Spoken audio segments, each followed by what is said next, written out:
US President Donald Trump says he will cut funding for South Africa over a new land expropriation policy. South Africa defended itself on Monday against attacks on the policy by Trump and his billionaire backer Elon Musk, who was born in South Africa. Without citing evidence, Trump said on Sunday, quote, certain classes of people in South Africa were being treated very badly. That's under investigation right now. We'll make a determination.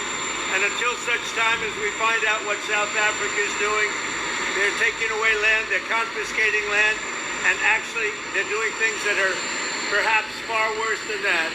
South African President Cyril Ramaphosa said in a statement he looked forward to engaging with Trump.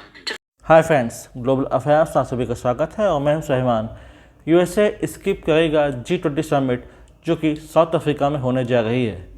जी हाँ, G20, G7 और BRICS ये ऐसी groupings हैं जो कि अपने आप में सिग्निफिकेंस रखती हैं। ग्लोबल मीडिया इन्हें कैप्चर करता है, इनकी रिपोर्टिंग करता है और इनके आउटकम्स को पब्लिश करता है for the knowledge of people.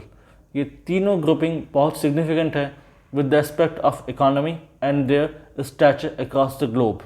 लेकिन ऐसा क्या हो गया कि अब यूएसए को लगता है कि उसे स्किप करना होगा G20 समिट।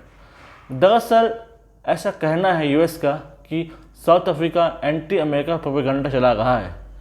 अगर हम बात करें कुछ साल पहले की, काफ़ी पुरानी बात करें, जब पीरियड था नेल्सन मंडेला का, तो जब तक नेल्सन मंडेला जीवित थे 2008 तक यूएस उन्हें एक टेररिस्ट मानता था। जी हाँ, आपको सुनकर आश्चर्य होगा कि कैसे एक पूर्व राष्ट्रपति किसी देश का कोई दूसरे से उसे आतंकवादी मान रहा है। जी हाँ, 2008 तक नेल्सन मंडेला को आतंकवादी माना जाता था। वो अपने गांधीयन प्रिंसिपल्स और गांधीयन वे ऑफ लाइफ के लिए जाने जाते थे। वे सालों जेल में रहे अंडर अपार्थाइड रजीम, और जब वो छूटे तो वो राष्ट्रपति बने।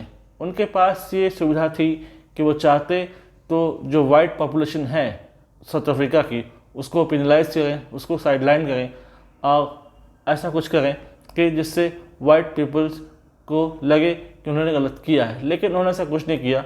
ही just forgive all of them. उन्होंने सभी को माफ़ कर दिया और एक मिडिल पाथ अपनाया जिसमें दोनों वाइट और ब्लैक पीपल को साथ मिलकर उन्होंने देश को आगे बढ़ाने का फैसला किया।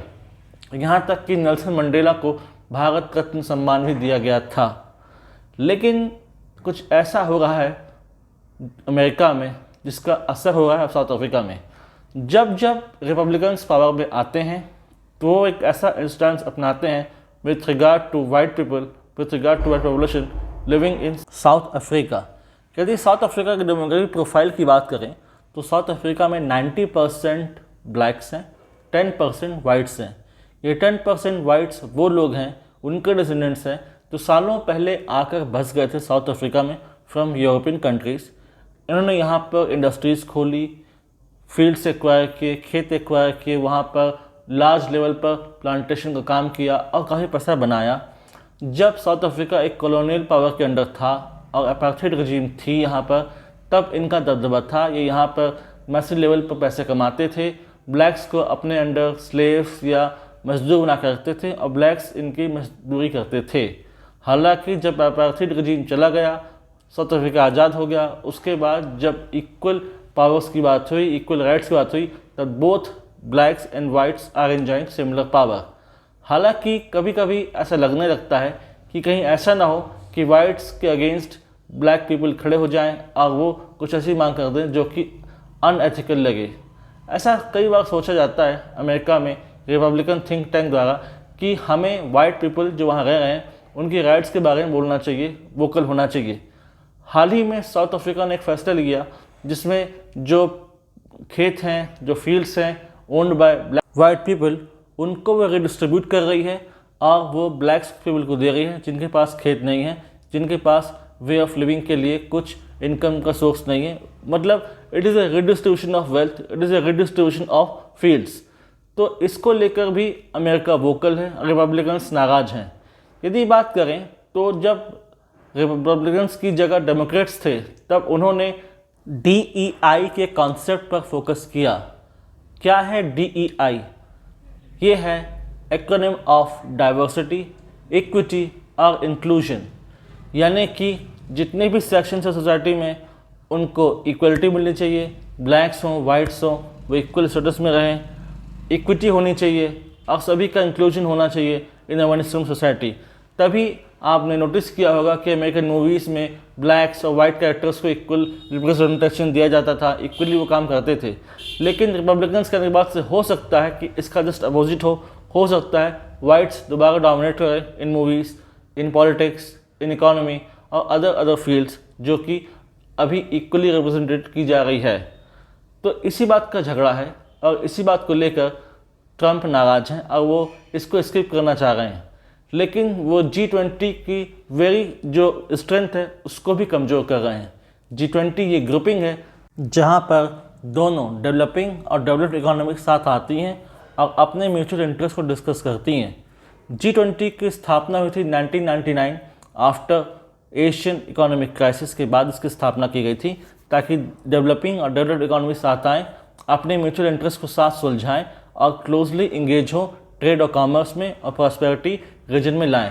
G20 लार्जर स्पेक्ट्रम में बड़े इकोनॉमी को कवर करती है और काफ़ी बड़े पॉपुलेशन को कवर करती है, इसलिए इसकी सिग्निफिकेंस बहुत ज़्यादा है।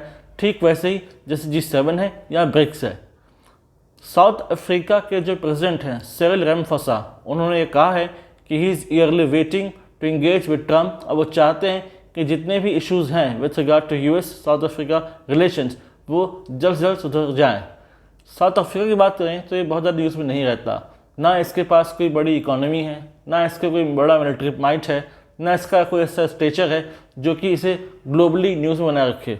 फिर भी एक साउथ अफ्रीका जैसे देश के प्रति एक एनिमिटी बना के रखना या एक ऐसा सोच बना के रखना कि ये एंटी वाइट है और एंटी अमेरिका है is quite surprising, specially from the Republican perspective.